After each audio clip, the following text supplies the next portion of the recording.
Scream Queens. Welcome to Screen Queens. This is the podcast where two comedians watch and review and gossip about all things on your screens. I'm Beck Charlotte. I am a comedian, writer, and obviously podcaster. Duh. And I'm Alex J, comedian, writer, podcast producer, and your new best friend. How are you, my love? Great. I'm good. I saw Taylor Swift You sure this did. weekend, and it's honestly hard to not talk about it. It's the only thing I can think about. I close my eyes and I see it. Yeah, on the I back did of my ask eyelids. you earlier on the way here, do you want me to get you a coffee? And you said Taylor Swift drinks coffee. And I was like, okay, well, she doesn't have to come up in every fucking situation. Okay. Taylor Swift breathes as well. I think I'm going to start breathing. Anyway, look, that's not what we're here to talk about, okay? No. Because I saw it live, That's not on it. a screen. And we're going to be talking about it all on our Patreon this Friday. So join Yes. up if you would like to hear all of Rebecca's endeavours over at the Eras Tour concert. Yeah.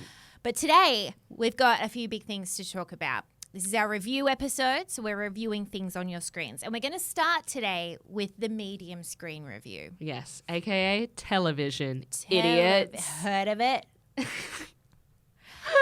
So today, we are reviewing, it's a mini-series that a lot of people are talking about. Mini. It's 15 episodes long. It's a standalone series, as in there's no series 2. Oh, okay. That we know of. I mean, fuck. Spoilers. By the way, for anyone who hasn't spoilers. seen, we are going to be talking about One Day on Netflix.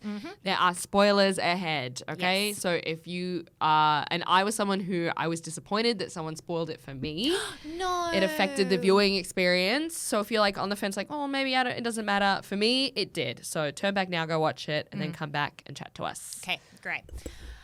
I got sucked in because I saw it on Netflix and I cast it aside because I was like, oh, it looks like Teen drama. teen drama. Who gives a hoot? And then it showed me just enough clips on Reels that I was like, okay, I do like a bit of romance, okay? I like Twilight, and I found 50 Shades of Grey so funny. I'm becoming more and more partial to a romance as I age, and I'm becoming the woman that everyone is. Oh, yes.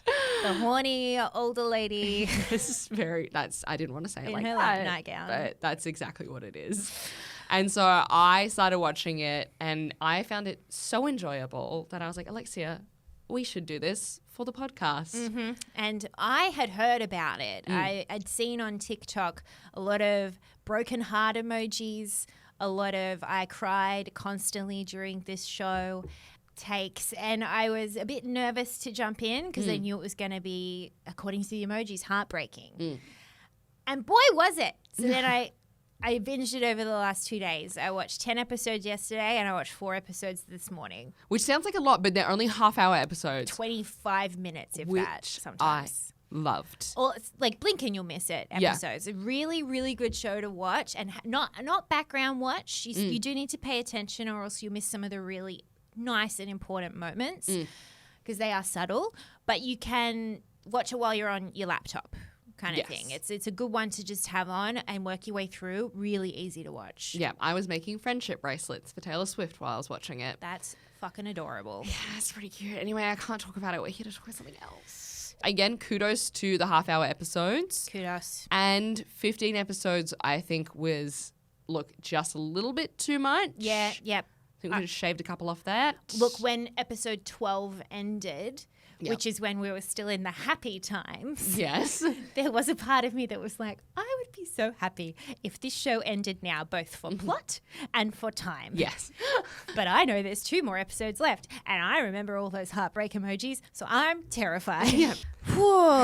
So it's a show which I'm embarrassed I didn't cotton onto this till about episode 3, but it's literally the show follows this one date, July 13th, in these 2 people's lives every year consecutively. It took me to episode 8 Okay. to be like, it's the same date every time. That's smart. Wow. That's So some good meta. storytelling. And I fucking loved that system. I wish I'd known about it sooner. I would have appreciated it for the first 8 episodes. True. So just be like, how did I pick the day? It's so random. And it's, so each episode is just one day in the life, which I really enjoyed. And I thought it was like very cool of a concept to be like, okay, all like this crazy shit happens in this day, but we don't see them process it at all. We just jump to the next year. Or whatever tragedy happened, whatever heartbreak or happiness happened, they've processed it, they've moved on.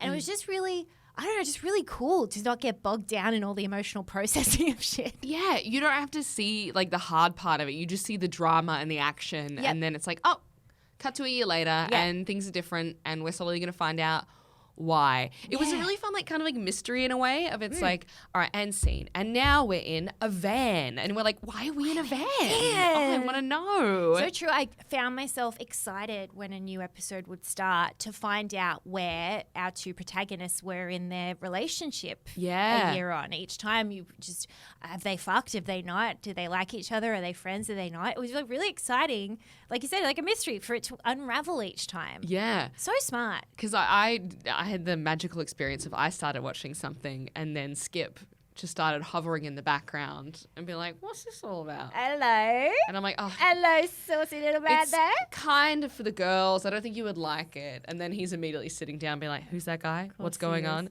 And it took so long to explain what was going on because a new episode would start and he'd be like, who's that person? I'm like, I don't know. We don't know yet, babe. That's the fun of it. We're in the same boat. Okay, first off, White Lotus guy.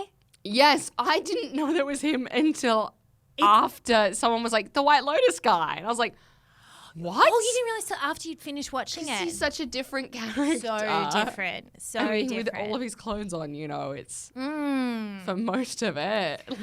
I loved him. I loved seeing him again. It took me until about Ep 2 to properly work it out. I was like, oh, it looks like him, but it's not him. They do very well at making them look young and then making them look of a normal age. Yes. And I was so excited to see him again. And this whole show, I'm sure it was because he was in it, but this whole show, I was just getting a lot of White Lotus vibes from it. So I have a fanfic theory that I would like to posit to you and the world. I've not come up with a fanfic theory ever before, so I'm really excited for this one. I knew the crossover would happen. It would.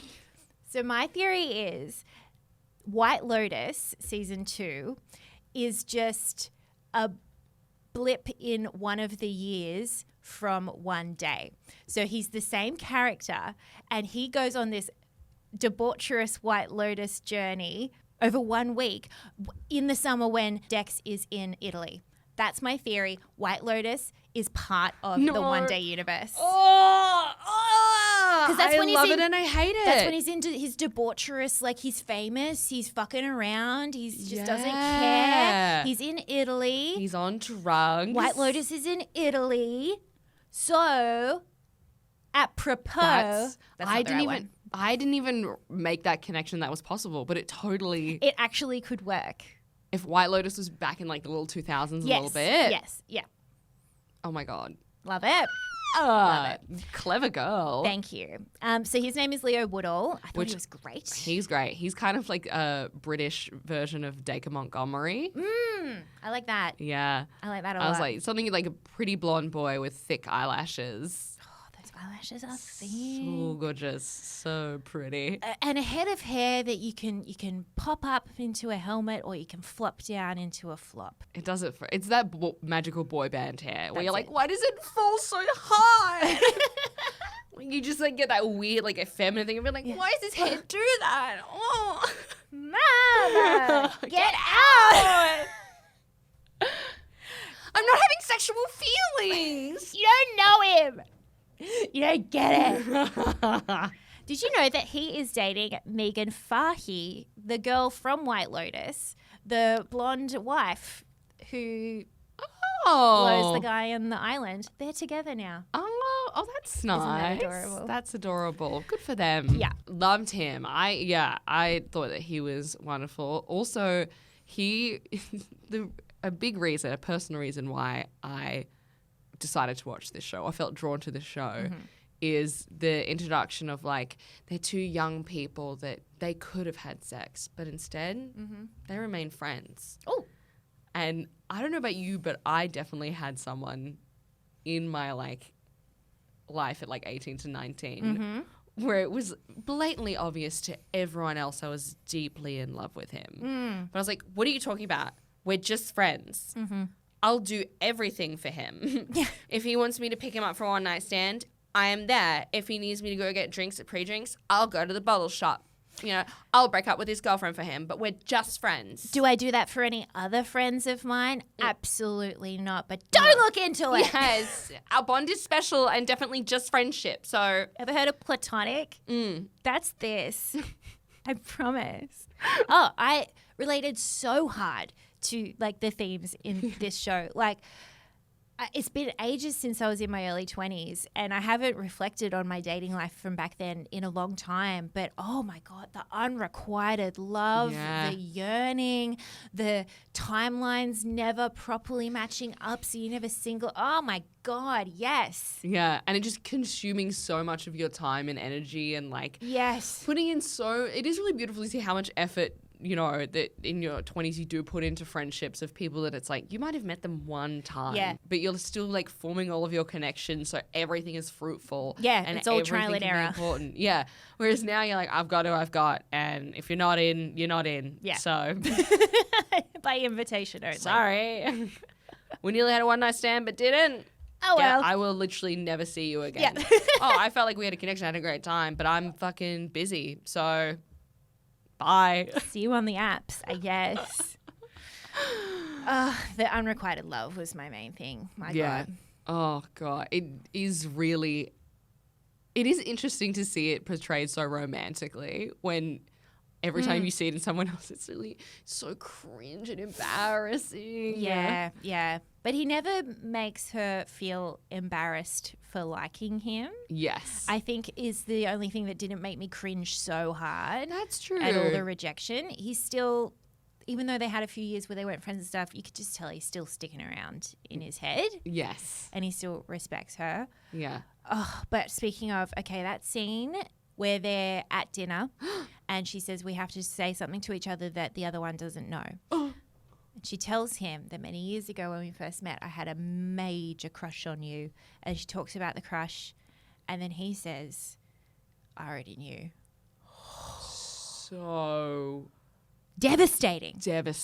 I felt sick watching that because of just there's so many factors. The humiliation that he knew. Yeah. The humiliation that he knew and didn't do anything about it. Right. And then just like kept her as a friend even though he knew that she had feelings. Because in that situation, what you can do is be like, sure, I had really big feelings for this guy many years ago, but maybe he did too. And that's just how you kind of like process it and come to terms with it in your head. It's like maybe he did too. And oh, well, that's just our story. To find out that he absolutely knew and he did nothing about it. Oh, painful. Oh my God. So fucking painful. So like that whole fantasy of hers is dead. That like a potential fantasy of, but what if? But that's fun. Moving on. Yeah. There's no what if anymore. Oh, God. And then the conversation, the thing that made me, honestly, a point where I was like, honestly, you should never speak to him again. Like, when they there were a few of those. Yeah. Actually, there were several points where I was like, you guys... It actually got to like episode 9 and I was like, why are they still friends? Why is this coming back? They hate each other. I did like seeing this like in a story played out in like a fanciful world of being like, see, if you did keep in contact with those people that just rubbed you the wrong way, but you knew there was something there. True. It's actually love. Oh, yeah. Okay, yeah. Instead of the actual thing in reality, which is like, you should probably, if things are really hard with someone constantly, all the time, and every time you catch up, you fight. And you don't feel have bad a good about time. yourself. Yeah, and you feel belittled and disrespected and not seen. Hey, that person's like not your friend. Not for you. And you should probably move on and put your energy into other people. Yeah. Like Ian. Did you like Ian? I love Ian. You loved Ian? I loved Ian. He's such a little... He annoyed the fuck out of me, of course. I completely understand what his role was. Yeah. But I loved him. I don't know why. I just have so much affection for him because he's such a little sweetie pie. Look, I didn't have affection for him. I will say that man deserves an award. Yes. For his portrayal of failing open mic comedian boyfriend who cannot read a room to save his life. For every time he came on screen, I was just like, ugh. I felt like all my organs crunch up with just the tension of like, what's he gonna do? Yeah, no, you're right. That's so No, I had weird. crunchy organs. The organs started to uncrunch during the breakup when he started to just be a normal fucking person and not just talking jokes. Yes. Which I thought was a lovely arc for him. Yeah. When he came onto things when Skip started watching. And he's like, who's this guy? I was like, oh, he's her boyfriend who is a comedian. So he will be portrayed poorly throughout the series. He's not the hero in this story. Never, ever once has anyone been like, that guy's a comedian and everyone loves him and great. he has no problems. He's just a cool guy, socially normal, and he's going to succeed. The one where she's like asking him how did the open mic go, and he said, "Oh, a bit of booing in this one actually." That hit. The honesty, though. The honesty. It was good to see a realistic portrayal of a lot of people who do open mic comedy. Oh yeah. Who just they're sweet at heart. They're good people, but they don't have it. And the fact that he was a comedian when she first met him, when he worked at the restaurant, and he's still doing open mics, what I think is 6 years later when they're together. Yeah. So beautiful. Yeah. Real. Very real. That tells me whoever wrote this is friends with a comedian. Oh, definitely knows a comic. Yeah. Yeah, for at sure. least. Or if not has dated one. Big time. Because this series was based on a book called One Day Oh, okay. by Dave Nichols. Definitely knows a comedian. Oh, yeah. Okay, so this was written by a man. Yes. Yeah. Well, there's got to be a lady's hand in it because everything that Emma was going through spoke so true to me. It felt really real. Yeah. Particularly as like she is like a writer. And like her wanting to, be brave enough to pursue writing and like, instead of being a teacher and actually, being brave enough to put herself out there is like a huge battle. God, that's throughout. true. That was very relatable. And then that moment where he says, those who can do, and those who can't do, teach. And she storms off. Fuck, it was so good. The dialogue, the writing in this. Incredible. Yeah. Every line was like a roller coaster. Yeah. Like they did so many amazing pullback reveals or like lulling you into a false sense of security with one thing. And then like there'd be lines where you're like, okay, well that's where they stand now. And then there'd be a pause and then they'd follow the line up with something that completely just undid everything that, for example, when Dex is telling Emma that he is getting married and he gives her the invitation and then also says that he's having a baby. Yeah. Right? So in that whole moment, you're like, oh, devastated because this is it. This is him moving on. There's no chance for them. That little fantasy that she might have of the what if is dead now. He's getting married. He's having a baby. And he seems really happy about it and really like assured. So you're like, okay, well, that's where they are now. And then there's a beat. And then he says to her, do you think that's a good thing? And immediately you're like, he's not sure. He has no idea what he wants. It's the brilliant writing. Yeah. Really, really good. I did also have, because recently I have been reading more and more books. Brag. Okay. And I also watched another romance series that turned into a movie, the After series. Okay. And it's interesting. You don't have to watch it. You know what? I have a story about one of the actresses in that film and about a very uncomfortable interaction we had at a party. Oh! I will not be saying it on the main feed. You will have to head over to the Patreon for it. Writing that down for the Patreon. But anyway, so it is another like romance series that, and again, it's like people in it's like, oh, they want to be writers and they have a will they, won't they? And like just noticing that like it's a very common thing across these very successful books turned into like TV shows and movies. Interesting. Yeah. It is. You're right. It is a will they, won't they. This is like a 7-hour will they, won't they. Yes. Yes. which I watched in 2 sittings. Which I love, which is what we love. Come on, that's what it. Bridgerton is. Bridgerton is 30, the episodes are an hour long. And it goes for like 13 hours and they don't even like to like one fuck scene. And it's like maybe 7 hours in, you get a touch of a hand in a garden. Oh my God. If you're lucky. I'd come immediately. Yeah. We get a bit saltburny during this. Did you find? I felt some real saltburn vibes when he goes to visit his wife's family at their incredible mansion. My God, that was so uncomfortable. Yeah. We're learning a lot about British aristocracy lately. Yes.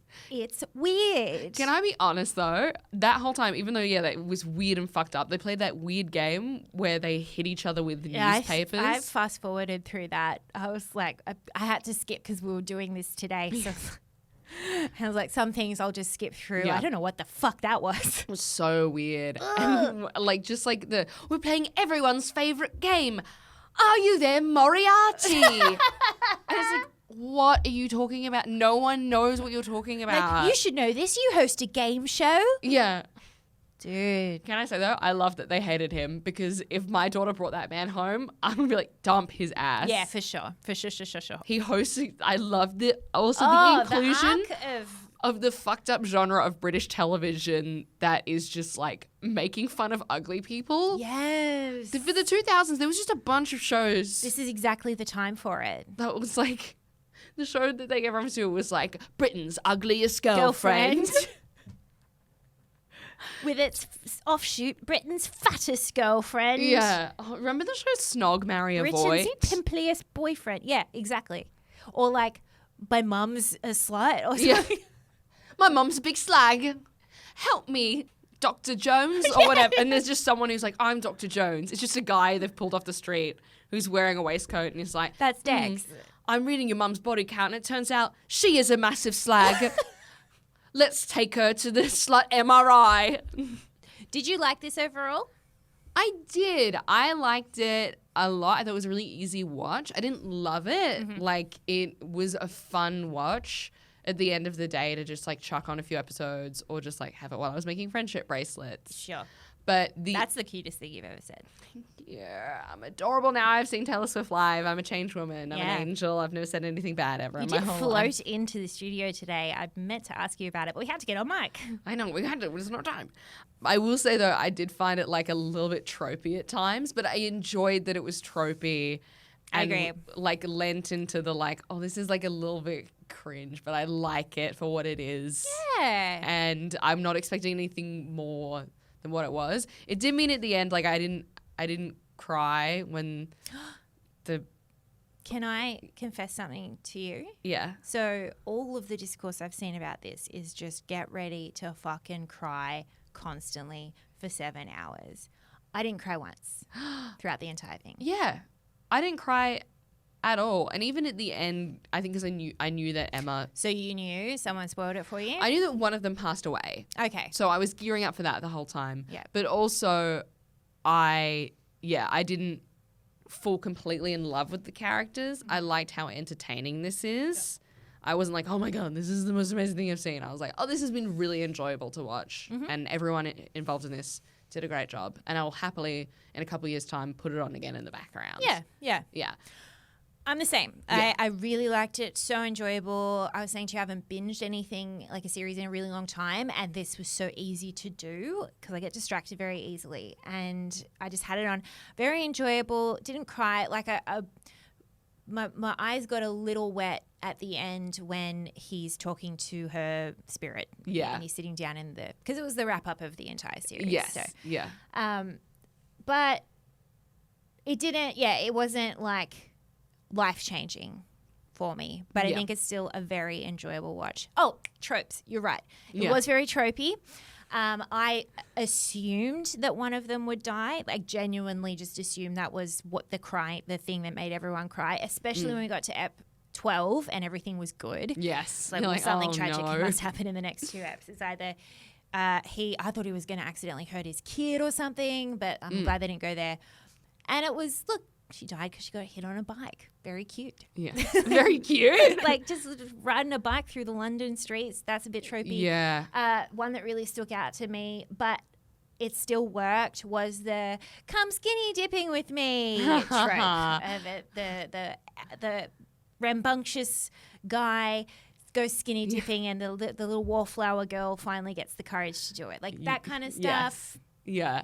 I'll tell you, my favorite tropey part was when he was in his like big drug addiction era and he had the TV job and he'd just gotten sober, but then he was falling off the wagon. This man in that wagon, my God, can you get on and off it more? Put a seatbelt on there, babe. He's dragging behind, if anything. We need to strap you into that wagon. Every episode would open and he'd be partying. I'd be like, fuck, man, come on. You just got sober a year ago. Sorry, go on. So, because that trope kept coming up. It did. It'd skip. Every time he drank, it built up. You're like, oh no, he's contemplating whether to have a drink or not. No, you shouldn't. And then he'd have a drink. We'd be like, no, Dex, you're so sexy. No, don't do this to Dex. No. Sexy Dexy. He's so misunderstood and sexy. Put the drink down.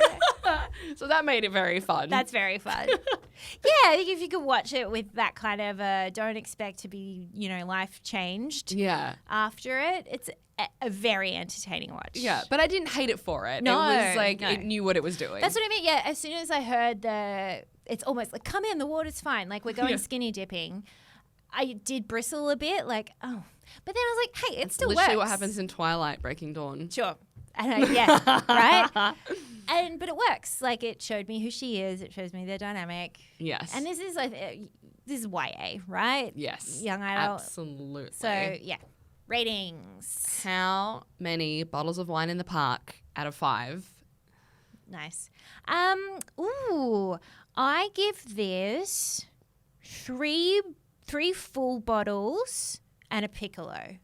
Oh, nice shout out to the piccolo. We love a piccolo. We love a piccolo. I'd say 3 bottles and a piccolo. What about you? Nice. I would agree. I think I would go 3.5 bottles because the other half is just, left. You're in the sun for so long. It's going to get warm. You can't drink that. I know that thing. Yeah, you're opening that 4th bottle and you're like, should we? And then you go halfway through, we shouldn't have. Yeah, it's hot now. Why? Yeah. But yeah, loved it. Really well made. Great. Really great performances.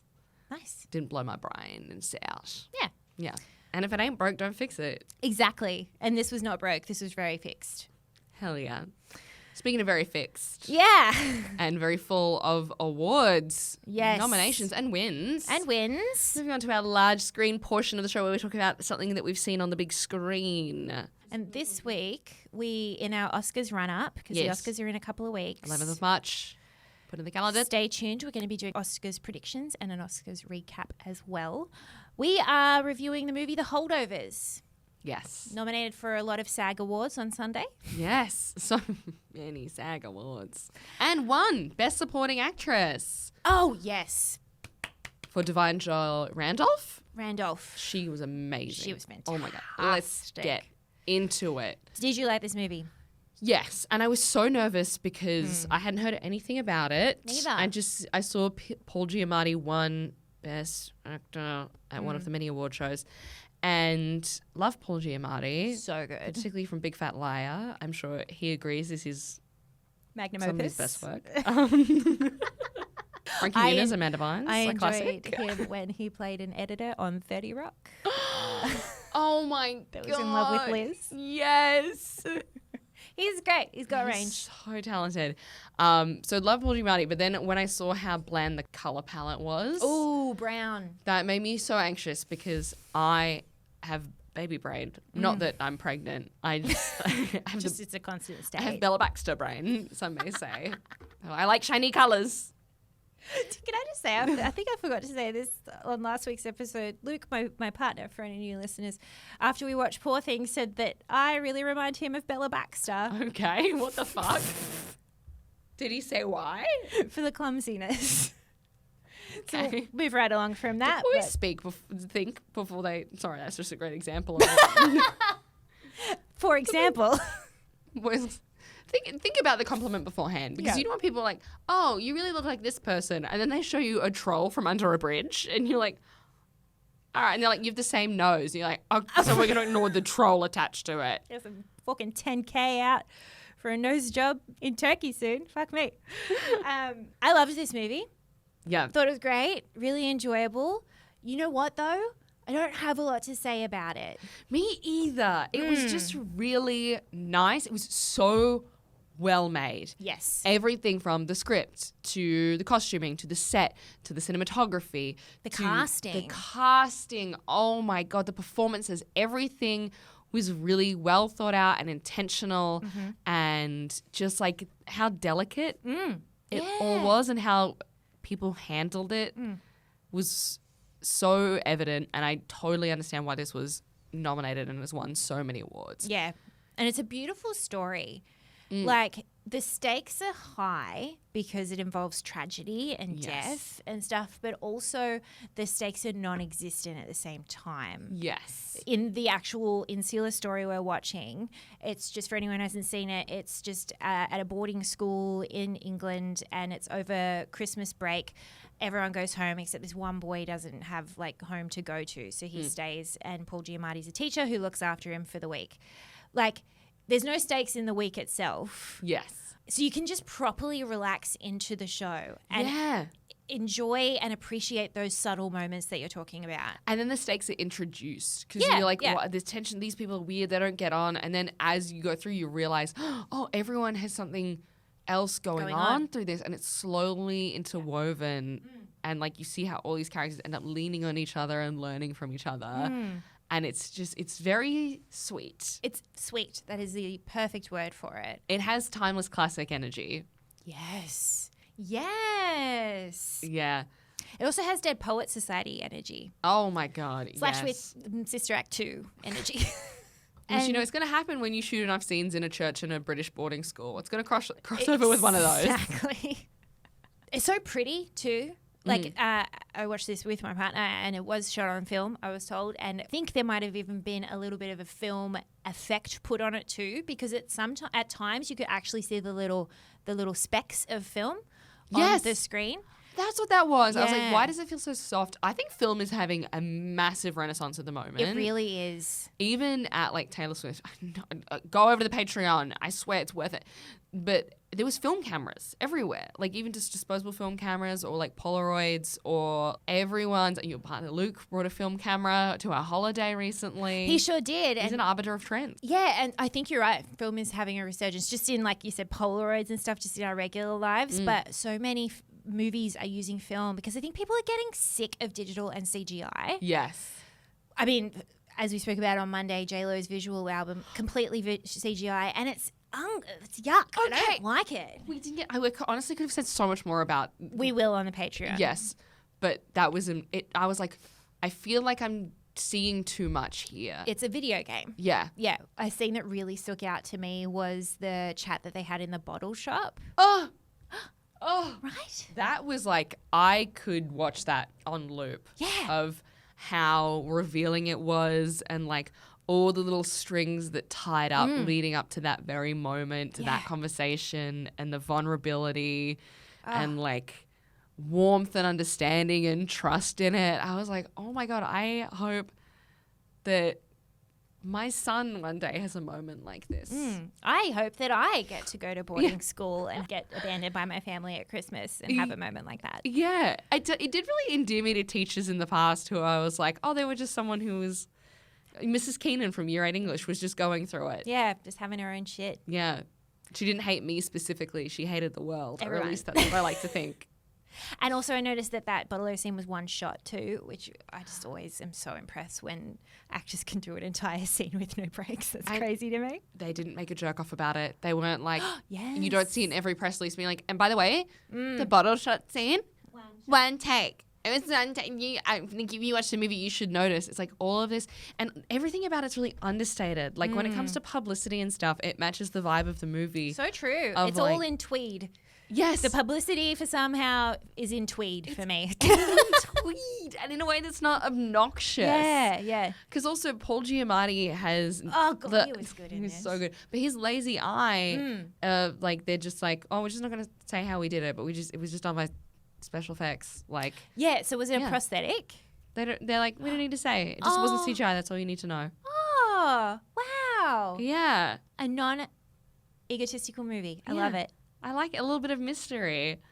And despite all that still being up for awards season, it's pretty cool. It's really, really cool. Fuck yeah. It was really nice. It's like this movie was like watching a gymnast just like stick the landing.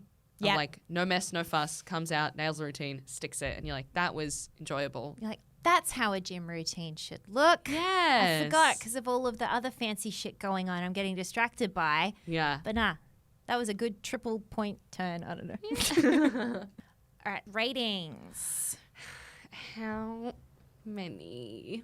Oh, can I just say I love Dominic Sessa. Oh, he's That was his first ever feature film, by the way. Stop it. Fuck off. What?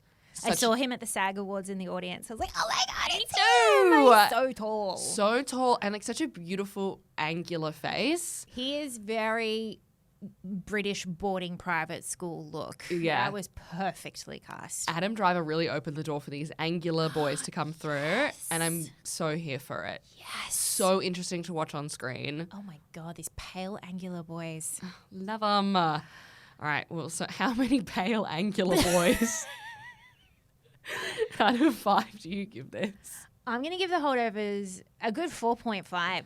It didn't blow my brain. It didn't rock my socks. But you know what? Sometimes I'm okay with that. And I just like a good movie set in reality, telling a beautiful story, and no one fucking dies. Yeah. What about you? I am going to give it 4 angular boys. Out of the 5 boys that were left over, the shitty one with the long hair who had 2020 face, I was like, get him out of there. And it was absolutely a wig. Sorry, production, but we knew. I was like, I can see him doing like the renegade dance in my head. Please get him off the cast. You know so that he's thing out. that people are talking about online a lot of like there's some faces you can't cast in period dramas. Is this one about Jessica Biel? Probably. Someone's like, her face is seen texting. You can't convince me That's otherwise. it. Now it's her face is seen Instagram. Yeah. So that guy's face he knows what Instagram is. Yes. He should, this is not the period So the for other 4 angular boys, the good ones. So strong 4. 4 good angular boys. Yeah. Out of 5. Great. Well, shall we move on to our I did this last week. Our small screen recommendations. Small screen recommendations, yes. I'd like to start with a bit of a horny one. Oh. My small screen recommendation for this week is the Vanity Fair shoot that Barry Keoghan recently did. Have you seen? No. Show me a little something. It's nude. Oh, he put some pants on. He's a cheeky Baramus. man. Look how cheeky. He can't stop getting it out. So everyone is saying famed nudist Barry Keoghan. But so cute, you guys. Anyway, so that's my small screen recommendation. I suggest looking at it on a small screen, not a big one, because it is a private time. Yes. It's a private moment for you and Barry. You and your small screen. So I recommended this creator on our first Patreon episode, but I'm going to bring her to the main feed because I think she's wonderful. Jess L. Jean is a comedian and content creator. She did this poem about... she did this sketch about being a poet coming home at Christmas. Yeah. And I literally go back and watch it when I'm bored. And she puts out great sketches. She's really, really funny. Cool. Highly recommend checking her out. Fuck yeah, we'll link her in the show notes. Well, that was our episode for this week. That's our review episode, you guys. We have a beautiful bonus episode coming out this Friday, all about Taylor Swift, and definitely some more thoughts about This J-Lo. Is Me Now. Woo. Fucking hell. God, I could write an essay. There's no need. Shall we? Okay, We have a never podcast. mind. That's why we do this, so we don't have to write things down. That's true. Well, thank you, everyone. Also, thank you so much for your beautiful feedback from our first week last week. We had so much fun launching this podcast, and we're so excited to keep going. So let us know what you think of these episodes, what you'd like us to talk about. We take feedback because this is for you guys. All right. We love you. We love you. Bye.